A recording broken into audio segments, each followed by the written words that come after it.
오늘은 추수감사절을 맞이해서 성경이 말하는 감사에 대한 아주 중요한 관점 하나를 나누어 보려고 합니다. 구약 성경에 감사라는 단어가 나온 부분을 연구해 보면 두 가지 두드러진 특징이 있음을 발견하게 돼요. 첫 번째 특징은 무엇이냐면 이 감사가 동사로 쓰일 때는요, 목적어로 하나님만을 취합니다. 오늘 본문 시편 107편 1절 말씀을 다시 한번 읽어보겠습니다. 시작. 여호와께 감사하라. 그는 선하시며 그 인자하심이 영원함이로다. 아멘. 여기에 사용된 감사하라는 히브리어 원어는 야다라는 단어입니다. 이 단어가 감사의 의미로 쓰일 때는 목적어로 여호와 하나님만을 취한다는 거예요. 두 번째 특징은요, 대부분의 감사의 내용이 명령문으로 기록되어 있다는 특징을 가지고 있어요. 성경에는 하나님 감사합니다 라는 평소문보다 하나님께 감사하라 라고 하는 명령문이 압도적으로 많습니다. 조금 전 읽었던 시편 107편 1절도 명령문으로 되어 있지요. 여호와께 감사하라. 시편의 다른 부분들도 마찬가지입니다. 대부분 감사하라는 명령문으로 되어 있습니다. 이 두 가지 특징을 종합해 보면 구약 성경에서의 하나님을 향한 감사는 인간을 향한 감사와 차이가 있음을 알 수가 있습니다. 인간 사이에서 오가는 감사는요, 꼭 해야만 하는 절대적 윤리는 아니죠. 감사로 인한 유익이 매우 크기는 하지만 감사할 수도 있고 감사하지 않을 수도 있습니다. 반면 구약 성경에 나온 하나님을 향한 감사는 그렇지 않다는 거예요. 하나님을 향한 감사의 표현이 따로 구별되어 있다는 것은 우리 하나님은 마땅히 감사를 받아야 하는 분이라는 것을 의미합니다. 또한 감사를 반복적으로 명령하고 있다는 것은 하나님을 향한 감사는 인간의 존재론적인 의무라는 것을 보여줍니다. 다시 말해 하나님은 언제든 마땅히 감사를 받아야 하는 존재이시며 반면 인간은 하나님께 감사하도록 지음받은 존재라는 것입니다. 이것이 하나님을 향한 감사의 성경적 관점이에요. 구약 성경은 감사를 존재론적으로 접근하고 있습니다. 따라서 하나님을 향한 감사는 해도 되고 안 해도 되는 것이 아니고 하면 유익이 있고 안 하면 손해보는 것 정도가 아니라 인간의 존재 목적이라는 거예요. 인간의 존재 목적. 웨스트민스터 신앙고백서 1번을 보면 사람의 제일 되는 목적을 다음과 같이 기록하고 있습니다. 사람의 제일 되는 목적은 하나님을 영화롭게 하는 것과 영원토록 그를 즐거워하는 것이다. 우리 인생의 목적은 하나님을 영화롭게 하는 것입니다. 그래서 신자의 마음속에는 항상 하나님을 영화롭게 하고자 하는 소망이 있습니다. 돈을 벌거나 사업을 하는 것도 하나님을 영화롭게 하기 위해서 하며 공부를 하는 이유도 봉사를 하는 이유도 하나님을 영화롭게 하기 위해서입니다. 그렇다면 어떻게 하나님을 영화롭게 할 수 있을까요? 성경에 보면 하나님을 영화롭게 하는 방법을 직접적으로 언급한 구절은 그리 많지 않아요. 그 중에 대표적인 구절이 시편 50편 23절 말씀인데 같이 한번 읽어보겠습니다. 시작. 감사로 제사를 드리는 자가 나를 영화롭게 하나니 그 행위를 옳게 하는 자에게 내가 하나님의 구원을 보이리라. 아멘. 이 말씀 보니까 어떻게 하면 하나님을 영화롭게 할 수 있다고 하죠? 감사로 제사를 드리는 자가 하나님을 영화롭게 한다고 말합니다. 하나님을 영화롭게 하는 직접적인 방법은 하나님께 감사하는 것입니다. 즉 하나님께 감사할 때 우리의 존재의 이유, 삶의 목적이 성취된다는 거예요. 감사에 대한 이런 존재론적인 접근은 신약 성경도 마찬가지입니다. 대표적인 감사 명령 구절인 데살로니가전서 5장 18절을 우리 같이 한번 읽어보겠습니다. 시작. 범사에 감사하라. 이것이 그리스도 예수 안에서 너희를 향한 하나님의 뜻이니라. 아멘. 하나님을 향해 모든 일에 감사하라고 명령하고 있습니다. 이 구절을 정서적이고 감정적 차원에서 접근하게 되면 이 말씀은 순종하기 어려운 무거운 짐이 됩니다. 인간은 모든 일에 감사할 수 있는 감정선을 가지고 있지 않습니다. 화나는 일이 생기게 되면 감사할 수가 없죠. 짜증나는 것이 너무 당연해요. 억울한 일을 만나게 되면 감사할 수가 없습니다. 분노가 생기는 것이 정상적인 감정입니다. 범사에 감사하라는 말씀은 정서적인 명령이 아닙니다. 앞에서 살펴보았던 것처럼 존재론적인 전제가 그 바탕에 깔려있는 말씀이에요. 하나님께서는 모든 일에 있어서 감사를 받으실 존재이시며 반면 인간은 모든 일에 있어서 하나님을 향해 감사해야 하는 존재라는 이 존재론적인 전제가 그 바탕에 깔려있는 말씀이에요. 골로새서 2장 6절에서 7절 말씀도 볼 텐데요. 이 말씀은 어떤 말씀이냐면 신자가 성화하는 과정을, 그러니까 예수님을 닮아가는 과정을 나무에 비유하는 말씀입니다. 예수님을 닮아갈 때 이런 단계들을 거친다고 말하고 있어요. 한번 6절과 7절 읽어보겠습니다. 시작. 그러므로 너희가 그리스도 예수를 주로 받았으니 그 안에서 행하되 그 안에 뿌리를 박으며 세움을 받아 교훈을 받은 대로 믿음에 굳게 서서 감사함을 넘치게 하라. 신자는 성화의 과정에서 먼저 그리스도 안에 뿌리를 내려야 돼요. 다음으로는 믿음으로 굳게 줄기를 세워야 합니다. 그리고 마지막 단계가 뭐냐면 말씀 보니까 감사의 열매를 넘치도록 맺어야 한다는 거예요. 골로새서는 성화의 정점에 감사가 있다고 말하고 있습니다. 신앙이 성장하고 자란 사람은 하나님을 향한 감사가 넘친다는 거예요. 죄악된 우리가 점점 더 예수님을 닮은 존재로 변화하게 되면 점점 더 감사하는 존재가 된다는 말입니다. 이처럼 신구약 성경은 하나님을 향한 감사를 존재론적으로 접근하고 있습니다. 따라서 우리도 하나님을 향한 감사를 존재론적으로 접근할 필요가 있어요. 흔히들 감사를요, 어떤 사건이나 상황을 중심으로 이해해요. 감사할 만한 일이 생겨서, 감사할 만한 상황이 생겨서 감사하는 방식이죠. 하지만 조금 전에 말씀드렸듯이 성경은요, 하나님을 향한 진정한 감사는 존재론적으로 접근하라고 교훈하고 있다는 거예요. 어떤 감사한 일이 있어서 어떤 감사한 상황이 되어서 감사하는 것이 아니라 나라는 존재가 어떤 일에든 어떤 상황에든 감사할 수 있는 존재로 성화될 수 있도록 이것을 추구하라는 말이에요. 예를 들면 이와 같습니다. 쉽게 예를 들자면 여러분, 요리를 잘하는 사람과 요리를 못하는 사람 어떤 차이가 있을까요? 제가 생각할 때는 좀 이래요. 요리를 못하는 사람은요, 그 음식 재료나 그리고 음식을 만들기 위한 도구 그리고 레시피 등이 완전히 갖추어져 있어야 그나마 어느 정도 맛을 낼 수 있습니다. 저 같은 사람이에요.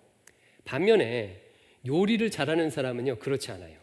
재료나 도구나 그런 것들이 조금 부족해도 맛있는 음식을 만들 수 있는 그런 사람이에요. 저희 장모님이 그러신 것 같아요. 예전에 TV 프로그램 중에 냉장고를 부탁해 라는 TV 프로그램이 있었어요. 이 프로그램은 연예인의 냉장고에 아주 깊숙이 처박혀 있는 그 숨어 있는 재료를 가지고 요리사들이 나름대로 요리를 만드는 프로그램이었어요. 재료의 상태는 냉장고를 열어보기 전에 알 수가 없습니다. 냉장고 안에 있으니까 얼마나 오래됐겠습니까? 꺼내기 보기 전까지는 알 수가 없어요. 그런데요, 요리사들이라 그런지 어떤 재료가 나오든 어느 정도 훌륭한 요리를 만들어냈어요. 감사를 존재론적으로 접근한다는 것은 이와 비슷해요. 우리의 신앙이 어렸을 때는요, 감사할 조건과 상황이 갖추어져야 하나님께 감사를 해요. 재료가 충분해야, 도구가 충분해야 감사합니다. 감사를 조건적으로, 상황적으로 접근하는 거죠. 하지만 점점 더 내가 예수님을 닮아가고 나라는 존재가 감사하는 존재로 변화하게 되면 어떤 상황과 사건이 재료로 주어진다고 할지라도 하나님께서 드실 만하게, 맛있게 드실 만하게 맛있는 감사의 음식을 만들 수 있게 된다는 거예요. 이렇게 성화를 이루게 돼서 감사의 사람이 되게 되면 먹든지 마시든지 무엇을 하든지 하나님을 영화롭게 합니다. 또한 하나님과 더불어 영원히 즐거워할 수 있게 되는 거예요. 즉 나의 존재 목적을 성취하는 삶을 살게 되는 것이죠. 그러므로 사랑하는 성도 여러분, 오늘 이 설교를 계기로 앞으로 감사를 생각할 때 하나님 감사의 일이 많이 생기게 해주세요 라고 기도하기에 앞서서 아버지 하나님, 내 자신이 감사의 사람이 되길 소망합니다. 내가 온전한 성화를 이루어 감사하는 존재가 되도록 인도하여 주시옵소서. 이렇게 먼저 기도하시기 바랍니다. 그렇다면 한 걸음 더 나아가서요, 어떻게 이런 감사의 사람이 될 수가 있을까요? 감사의 사람이 되는 것은 하루아침에 이루어지는 일이 아니겠지요. 오랜 기간 성화의 과정을 통해서 그런 존재로 변화되는 것입니다. 오늘은요, 여러분들께 감사의 사람으로 변화되는 과정에서 반드시 거치게 되는 3가지 단계를 말씀드리므로 이 변화에 대한 지침 혹은 방향을 여러분에게 제공해 드리려고 합니다. 감사의 사람이 되는 과정에서는요, 반드시 다음에 3가지 단계를 거치게 돼요. 첫 번째 단계는 뭐냐면 생각하는 단계예요. 생각하는 단계. 신자는 자신의 인생을 하나님의 관점에서 생각할 수 있을 때 감사할 수 있게 돼요. 오늘 본문 시편 107편 1절을 제가 다시 한번 읽어 드릴게요. 여호와께 감사하라. 그는 선하시며 그 인자하심이 영원함이로다. 시인은 여호와께 감사하라고 선포하고 나서는 하나님은 선하시고 그 인자하심이 영원하시기 때문이라고 감사의 이유를 말합니다. 그리고 나서 본문 전체에 걸쳐서 시편 107편 전체에 걸쳐서 하나님께서 얼마나 선하신지, 하나님께서 얼마나 인자하신지를 자세하게 설명하고 있어요. 이와 같은 방식은요, 시편의 다른 감사 시들도 마찬가지예요.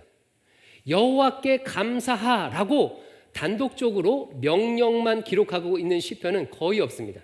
대부분의 경우 여호와께 감사해야 하는 이유들을요, 자세하게 적고 있어요. 왜 이렇게 하나님께 감사하는 이유를 자세하게 설명하는 것일까요? 그 이유는요, 이스라엘을 구원하시고 이스라엘을 지키시고 또 이스라엘 가운데 역사하시는 그 하나님을 생각하도록 하기 위함이에요. 시편 107편 10절 12절을 같이 한번 읽어볼게요. 시편 110편 10절에서 12절 말씀입니다.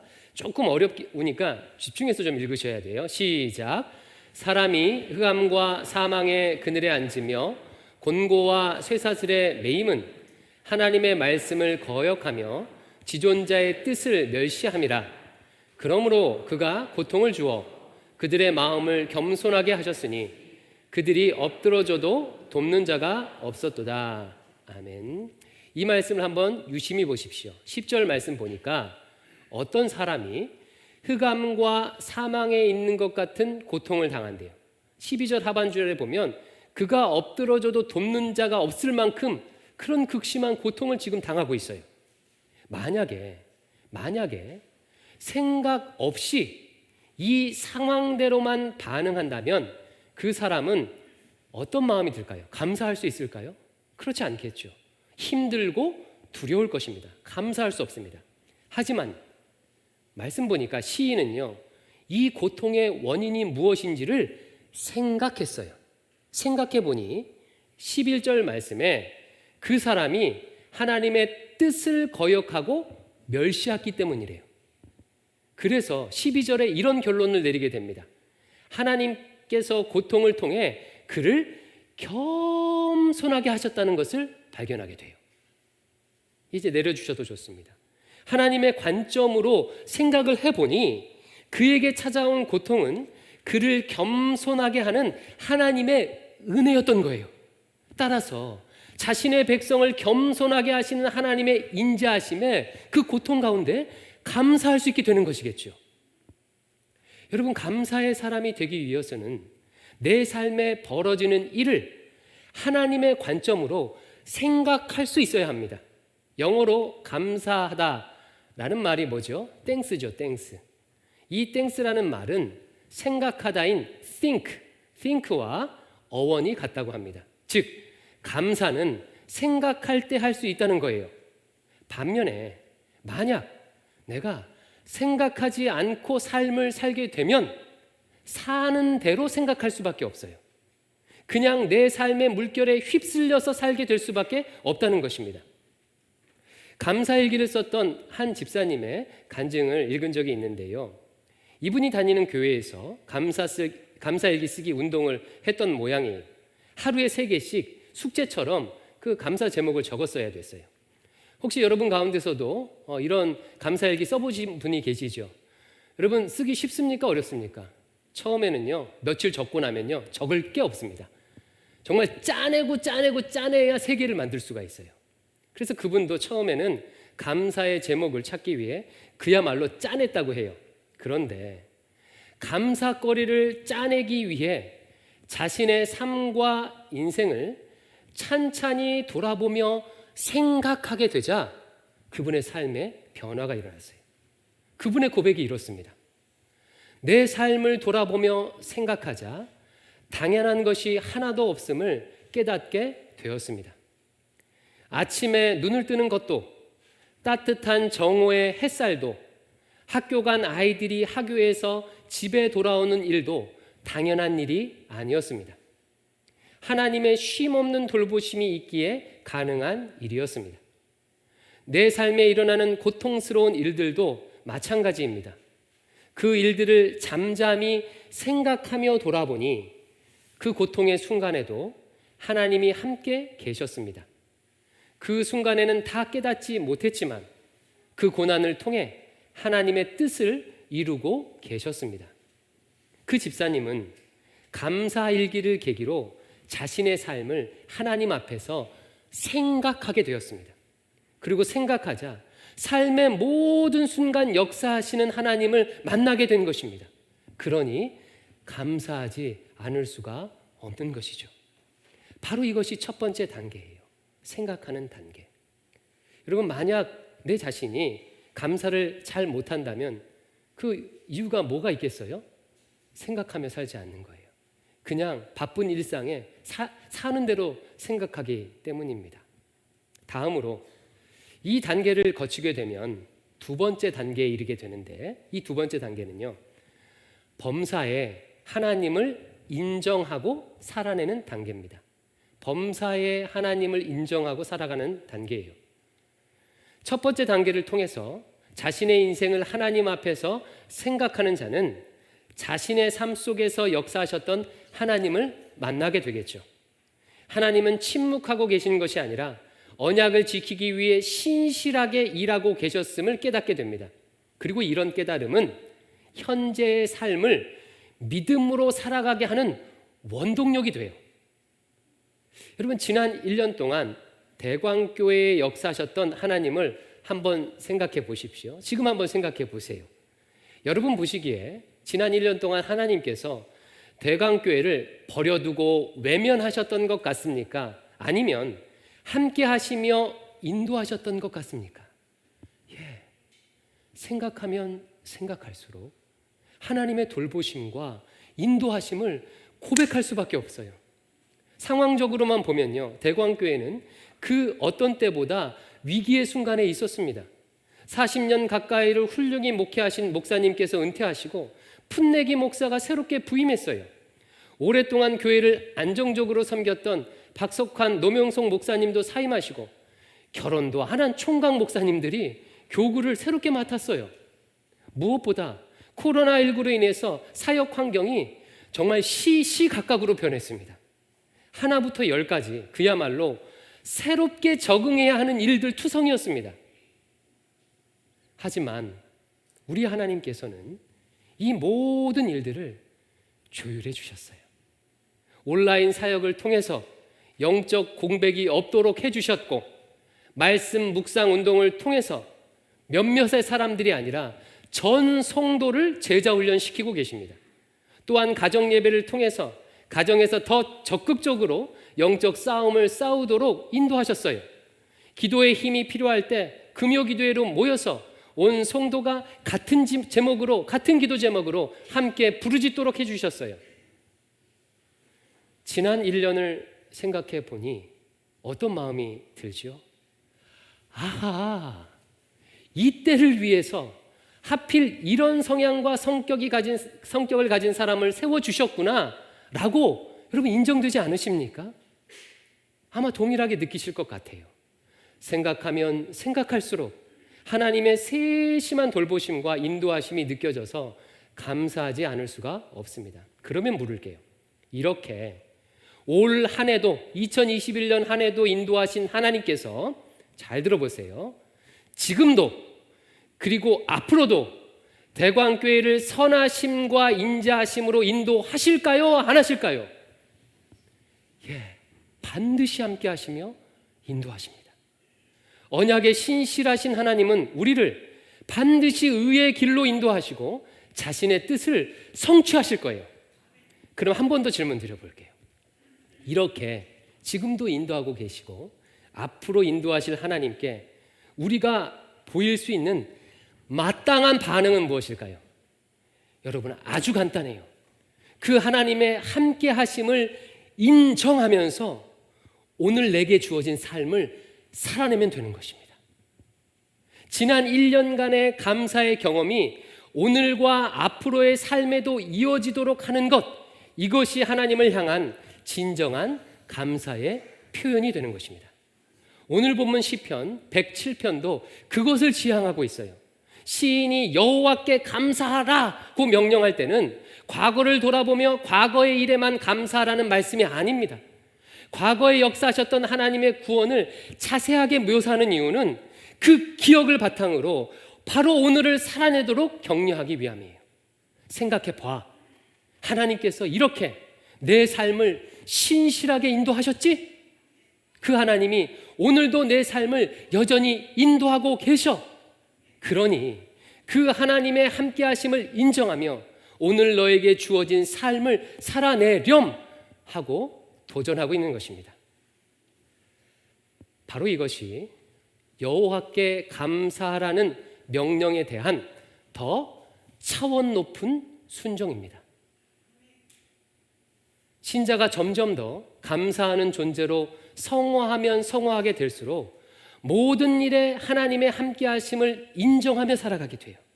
지난주에 말씀드렸듯이 삶의 고난조차도 하나님 앞에서 반드시 필요한 인생의 과정임을 인정하며 살아가게 됩니다.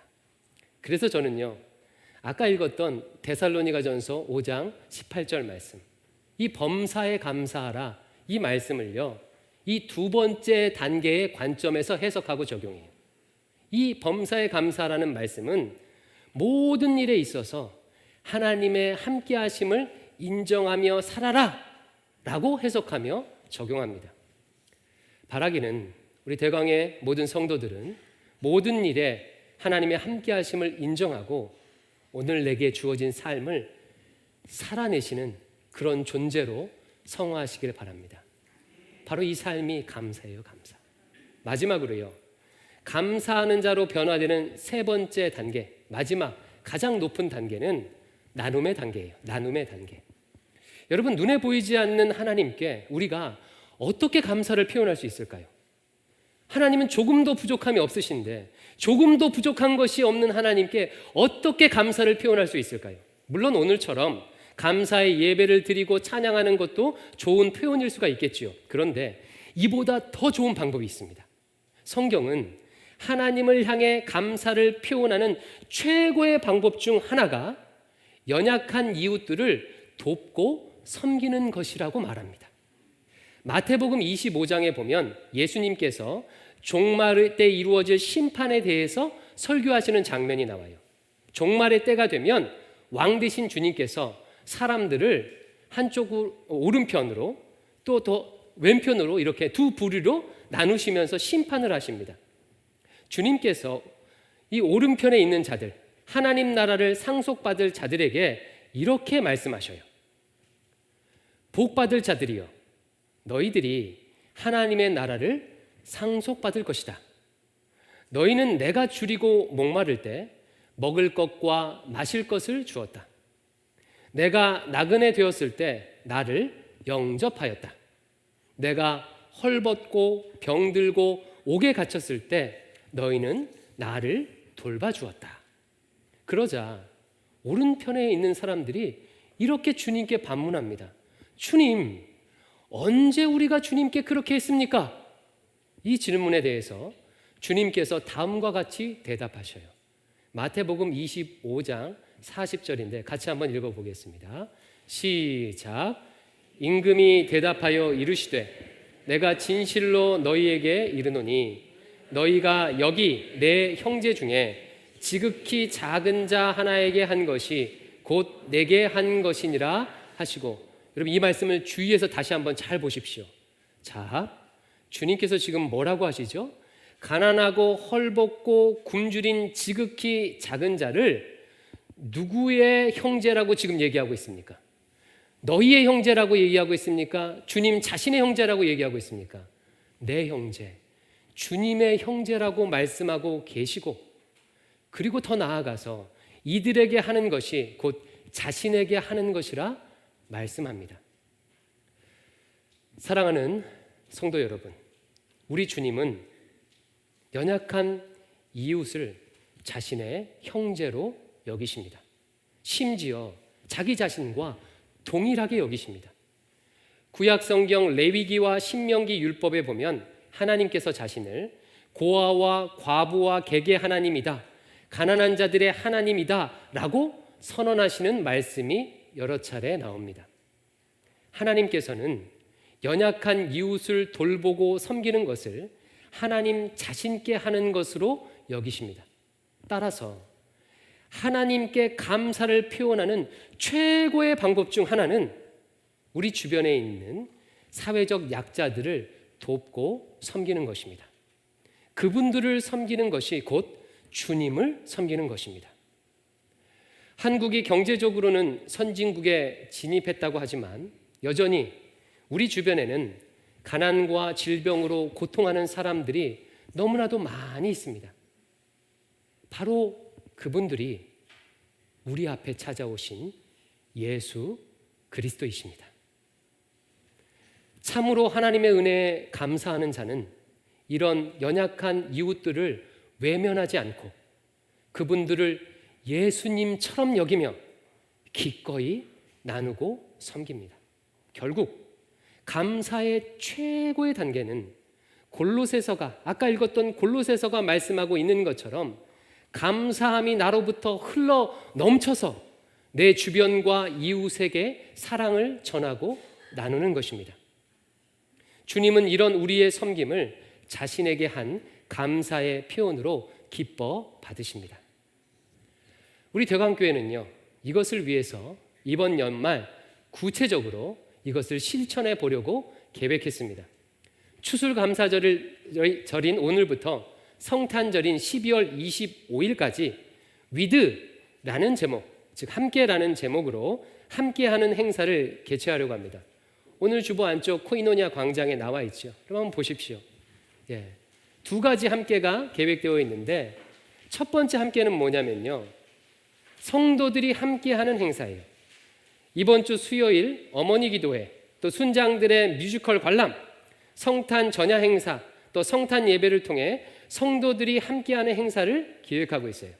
근데 이제 중요한 거는 두 번째 함께입니다. 이 두 번째 함께가 뭐냐면 연약한 이웃과 함께하는 행사예요. 우리 주변에 있는 연약한 이웃들을 돕는 행사입니다.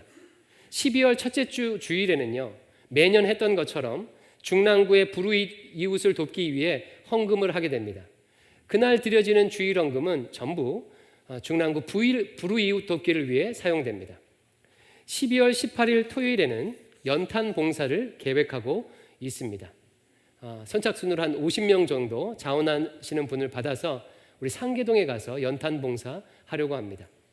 또한 중랑구에서 100가정, 그리고 작년에 도왔던 미혼모 가정에서 50가정을 선정하여 그분들이 필요로 하는 것들을 박스에 담아서 선물로 보내주려고 합니다.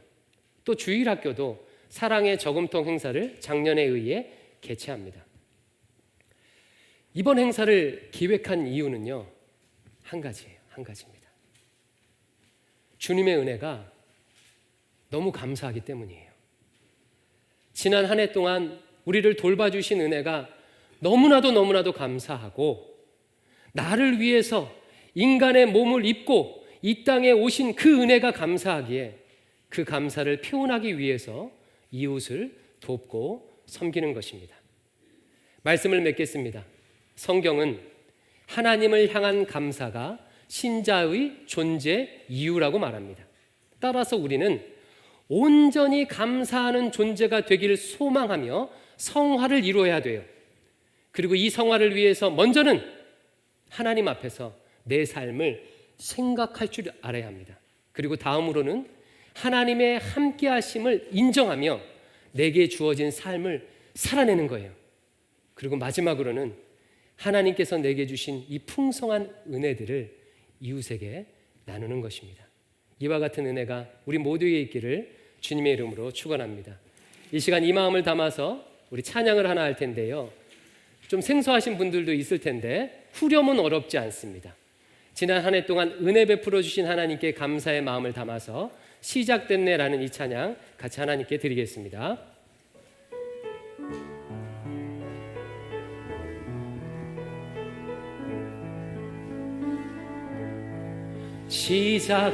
시작됐네, 우리 주님의 능력이 나의 삶을 다스리고 새롭게 하네, 자유하네, 죄와 사망으로부터 나의 삶은 변하구나, 충만하네, 은혜로다 주의 은혜, 은혜로다 주의 은혜, 한량없는 주의 은혜, 은혜로다 주의 은혜, 변함없는 신실하신 주의 은혜로다 주의 은혜, 은혜로다 주의 은혜, 한량없는 주의 은혜, 은혜로다 주의 은혜, 변함없는 신실. 우리 마지막으로 두 손을 들고 고백합니다. 은혜로다 주의 은혜, 은혜로다 주의 은혜, 한량없는 주의 은혜, 은혜로다 주의 은혜,